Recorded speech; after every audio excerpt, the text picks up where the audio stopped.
Hello అండి. గుళ్ళో ఒక విచిత్రమైన సంఘటన జరిగిందండి. అది మా నాన్నని గుర్తు చేసుకున్న సంఘటన. మా నాన్న రోజు గుర్తే ఉంటాడు. కాకపోతే ఇంకా ఆ రోజు ఎక్కువ గుర్తొచ్చిండు. ఏడుపు గూడా వచ్చిందండి. నేను అర్చన చేపించుకుంటూ ఉన్నాను. గోత్రనామాలు చెప్తూ ఉన్నాను. నా పేరుని పూర్తిగా చెప్పానండి. సంతోషి మాత అని.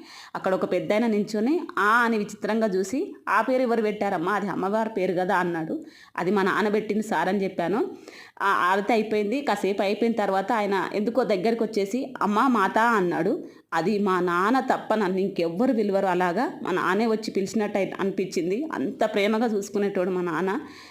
మా నాన్న చూసుకున్నట్టే ఇంకెవ్వరు చూసుకోలేరు. ఆ ప్రేమ అయితే మేము నలుగురమైనా గానీ నన్నే అంత బాగా చూసుకునేది. నేను ఏది చేసినా, తప్పు చేసినా, ఒప్పు చేసినా నువ్వే కరెక్ట్‌గా అన్నట్టు చూసుకునేది. అంటే ఆ ప్రేమ అనేది అలా అనిపిచ్చేదేమో ఆయనకి.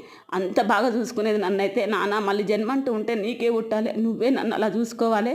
Thank you so much uncle. I miss you నాన్న."